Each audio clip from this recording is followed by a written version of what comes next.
everyone, hope you're well. I have been doing a couple of things, and foremost, today is the 21st of December, so actually when you will see this video it will be after Christmas, but I'm filming it just before, so we've done all the preparations, and I just have presents left to wrap.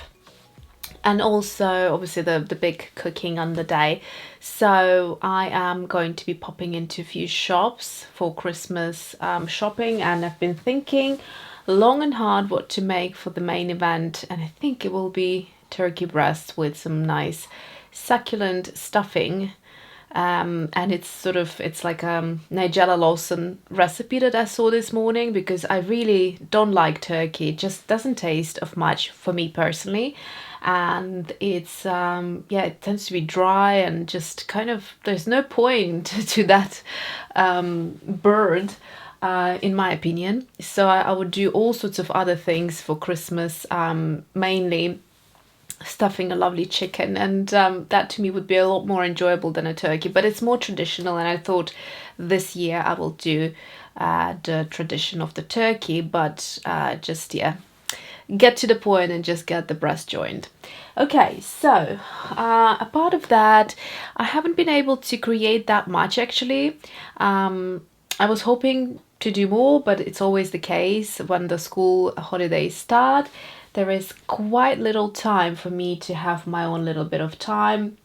I try to do a lot of cooking and experiment with recipes and that sort of thing, because that becomes more inclusive. We can enjoy it as a family rather than me just sneaking upstairs. I feel guilty of, just closing the door to myself and have that space and time and do some painting. I tend to do that if I still have some energy left in the evening after the bedtime. So if I do, then yeah, but otherwise, even then, I try to have a little snack, like a nice little cheese platter with some sort of relaxing glass of wine or something, and watch some Kirsty's Handmade Christmas or some crocheting, something like that. So my evenings tend to change a little bit over this time of the year, so I haven't done as much, but kind of wanted, or actually was more in the mood to create a more illustrative style of the English countryside, so still going with it,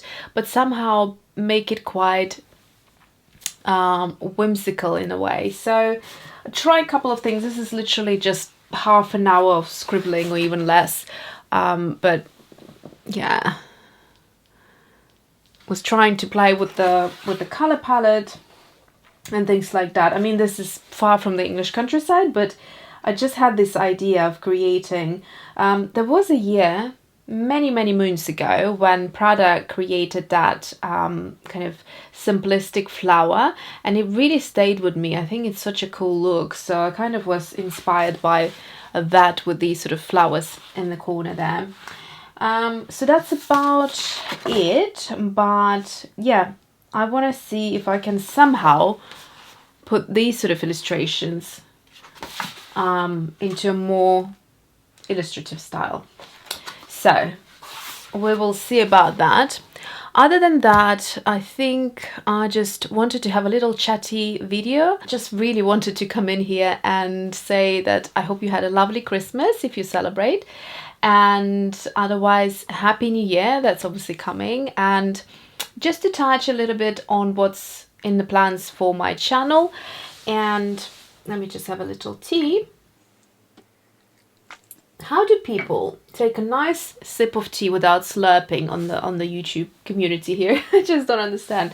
I want to slurp, like I love slurping my tea, and obviously I don't want you to fall off your chairs, but yeah, no dribbling, no spilling, and no slurping of the tea. So everything ticked. So coming back to the plans for the upcoming year. So you probably already noticed there's a slight shift to my to the style of my videos. I'm trying to now include things like swatching within my art. So I want to slightly push away from just swatching and have the swatching as kind of like a smaller part of my content, but that way concentrate more on creating and make you be part of it. So you know, whatever I would be creating during the week, or most of it, or it depends, because I also run my own business, so I have to think about what I can share, what I cannot share, at which point of time, etc. But whatever I can film and share, I would sort of collect the content of that week, kind of compress it, and put a few bits and pieces into it if I'm, for example, buying certain products, or if I'm swatching something out. Put it all in one rather than just have a big video just on swatching or something like that, which I think still would be fun to have those videos once in a while, but I just don't want to have those videos kind of dominate my channel. And I feel like I have accomplished what I set to accomplish, which is have it like a database of all the products that I have swatched out, and so that I can share how I feel about them, and it, you know, that helps you to decide whether that product is for you or not, whether you want to look into something different instead and save your money, or whether you actually realize, yes, that is for me, I want to invest my money into that particular product, because art supplies, especially if they're artist grade, they're not cheap. So yeah, and back in the day, before I started this channel even, I was very curious to a lot of things that was completely new, and I was going to YouTube trying to find good comprehensive videos where I could see in good lighting, with good cameras, good quality, good sound, and all of that. Was a little bit difficult to find, but I'm talking here, what now, 5-6 years ago. So there is a lot more beautiful content these days, but basically that's what I have been doing in the last few years, just building the database of the products that I own, and so that you could, you know, refer to them. Now that I feel like I have done pretty much everything that I wanted to try out, I'm sure there will be new products coming out, and in that case I will be again concentrating solely on those products within those videos. So yeah, concentrating on creating art is what I want to do. So in terms of watercolors, I have taken a little break from making them, and I think I might do a separate video or kind of share a little bit more detail in the month of January about it. I will be going back into making watercolors at some point in probably end of January or something like that. But yeah, it hasn't worked out as I planned, the last 2 restocks, and so that's why they haven't happened. But I'm planning a new watercolor palette, and yeah, so more on that in the month of January. Since the last video, I actually have gone ahead and ordered a couple more colors of the golden high flow acrylic paints. So this color is the transparent red iron oxide, and if you remember in the last video, I really enjoyed playing with it. Or actually, I think I swatched it out, but I didn't include the footage of creating this piece here. So this right here, I thought I'll mention it today. I actually used Acryla Gouache right here in the top, and then this is watercolor, and then the one in the middle, which you can see how beautifully it moves into the sorry, that's not dirt, that's previous nail polish stuck under my nail. Yeah, so how beautifully it moves, and that is this paint right here.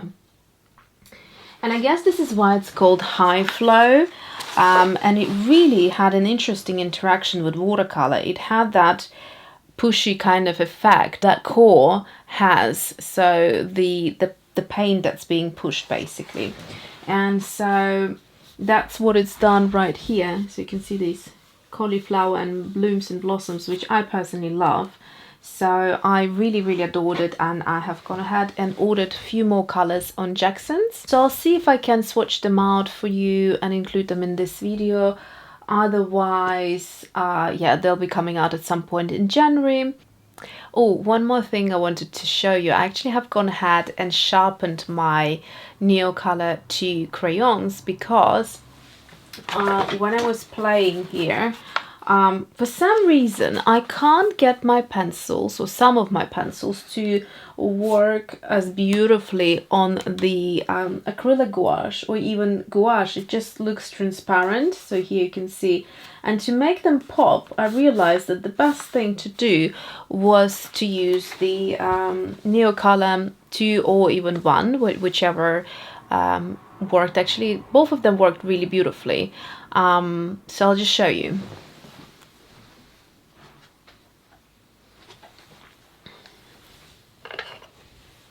So to sharpen, I just use this very, regular sharpener. Doesn't want to focus here. There we go. And what I found though is that the Neocolor ones are very difficult to sharpen. And what happens is they create a lot of mess. But the Neocolor IIs are absolutely fine to sharpen. They actually went really well in the sharpening process. So I hope you can see them.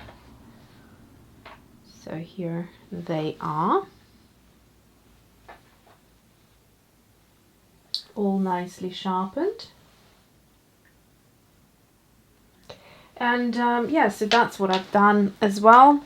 Whenever I feel restless, I find that sharpening either a big set of pencils or a set of something, it's a really kind of relaxing activity, similar to crocheting, really. If I can, I will try to include some more kind of sketchy content or some sort of art creating content, and that's it. So predominantly I just wanted to pop in, give you the updates a little bit, and then wish you a happy new year. And then for the first video in January, I have something already filmed, which is actually swatching out all of my skin tone sets. So it goes from watercolors to markers and different kind of mediums. So that's all done. If I have time, I'd like to film a process of me kind of painting this big abstract if I have time. Otherwise, that will be still coming in later in the month. So that's it. Happy New Year once again, and I will see you soon. Carried all the weight on my shoulder, had me going ever once I told you no. Told you no. Kept going like a marching soldier. Play my part, boy, I had to hold you down. Hold it down.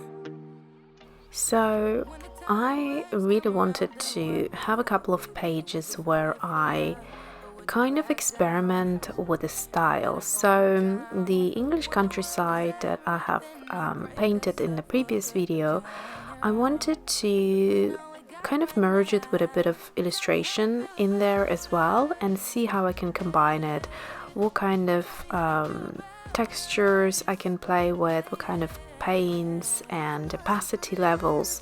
So I'm here just kind of playing with patterns and creating layers on top of each other, and just seeing what works best, because on top of certain paints and on top of certain pencils, you need an opaque product. In this instance, I'm playing with the Holbein Artists Coloured or the Artist Pencils, and also layering some different colors of the Neocolor II crayons, and that worked really well.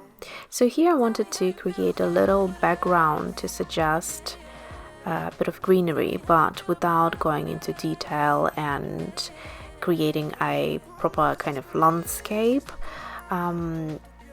just a little blob of color, and for that I used the Winsor & Newton pigment marker in green gold, and it's such a lovely color. And I tried also to play with the color palette here, which obviously is the whole catalyst in this or the main catalyst in this whole kind of art making situation. So color is so significant. Sometimes it's more dominant or more important than the finished art. So I find that if you just do a few blobs but in the correct color, and when I say correct, when it works well, then it can be art in itself. So, and that's kind of how I see it. And here I'm just adding a few flowers, again in a very illustrative style, and just experimenting. This is a pure experimentation, raw experimentation, as you see it here. I haven't tried this exact thing before, except for on the previous page where you can see I just done a few swatches of paint and tried out a couple of pencils on top. So that green and blue, they are the Holbein Acryla Gouache, and I wasn't too happy how the pencils, most of the pencils looked on it, and I found out that the Neocolors looked much better. So here I'm experimenting with creating detail on the dress. Again, wasn't too happy with everything I have created here, but I am treating it as pure experimentation and learning space where it's okay to push myself. If I, for instance, know there are certain details that I'm uncomfortable with because it's too much.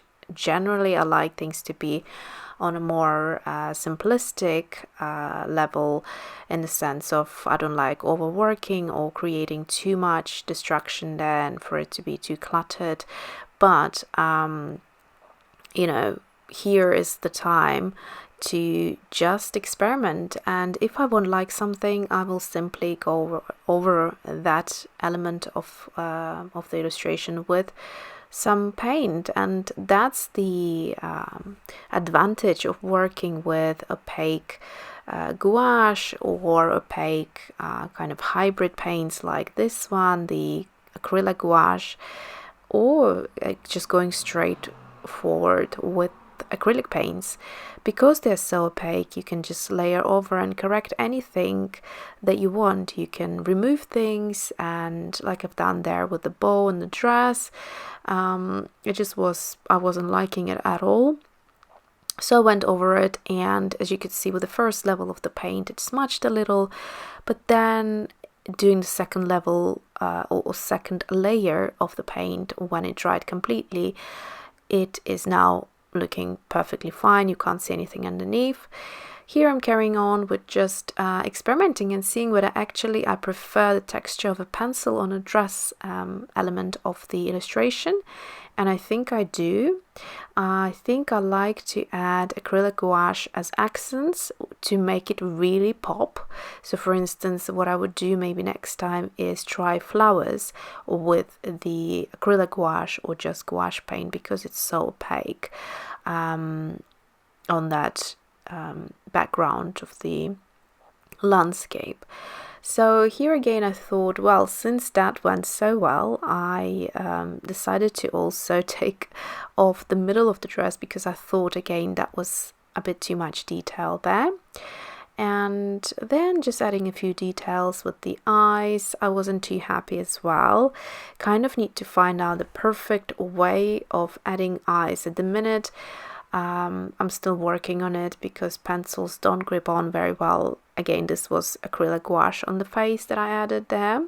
So I decided it would be good to swatch out these kind of five main pencils that I use in terms of a brand on the Acryla Gouache there, and see how opaque they look. And basically the first one was Luminance, the second was Polychromos, the third one was Derwent Lightfast, and then finally Holbein. So I found that the Derwent Lightfast worked the best in terms of opacity and gripping onto the paint. Again, I can't say that about every single pencil, but in this red color range it worked well. So here I decided to try a different color, which is a green from Holbein, see if that differs anyhow to the red. And I couldn't really notice much of a difference. I felt both of them worked similar. So it could be that it's more related to brand rather than colors, but it's something that I haven't tried across all the other colors and pencils. So here I decided to experiment a little bit with watercolor, because I know that I love illustrating faces in watercolor, and I thought it would be a better medium to use than gouache or the acrylic gouache, which doesn't seem to allow me to use pencils nicely on it. I find that if I press too hard, I start scratching the paint off the paper, especially if I laid it quite thickly on, even after it has been dried, and it doesn't deposit enough colors. So here I can play around a little bit, and because watercolor kind of sits on the paper in the way that you still feel the paper once it dries, and you can go over with pencils and other mediums, it feels a little bit better for me personally. Essentially, what I'm doing here is dissecting the illustration into different parts and figuring out what works best, which medium works best. I know for sure that I want it to be mixed medium, because I just would not be able to achieve purely with watercolor alone the textures and opacity levels of my illustration style, and so therefore it has to be a play with different mediums, but those mediums have to be correctly kind of placed into the right part of the illustration, if that makes sense. And so this is purely trying to figure out what works best for which part of the illustration. I also decided to try Winsor & Newton gouache, because it doesn't have the acrylic paint compound in there as the Acryla Gouache from Holbein does, and so it's more reminiscent to a traditional watercolor, just more opaque. So I thought that could be actually a better medium to use if I wanted that opacity in, for instance, the face. I wanted to see how that would respond, and so I'm swatching out a bit of this paint at the bottom of the page, and I'm going to repeat the same red swatches in the same order, so starting with Luminance. And I felt that they actually behaved pretty much identical, except for maybe the Polychromos, which is an oil-based and slightly harder pencil out of them all. But other than that, the opacity was just beautiful. You can compare it literally to the blue strip of paper just above it and see how much more opaque the exact same colors look. And I loved that I had the opacity of the background paint, so that would be the gouache, but also being able to layer my beautiful pencils over it. So pretty much was happy, as you can see, with every single pencil there. Yeah, so that was a really helpful little experiment. And here I am just proceeding of trying to work with pencils.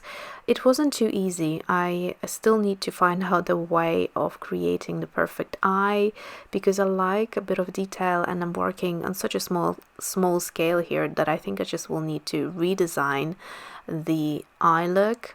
My typical eye illustration, which I would use in a bigger size, is very hard to recreate in this tiny little face there. So yes, I'll need to think about that. Here I'm also trying to use a bit of pencil for the blush instead of what I did with the watercolor, where I put or rather used the wet in wet technique, so adding the paint into still wet paint and creating that lovely blush effect, which I really like, but I wanted something different and so that's what I did there, and I could see the color well enough, so that worked quite well. I have to say I love both of the styles and will definitely experiment some more. So that's it for today. I want to wish you a very happy new year, and I will see you then. Thanks for watching.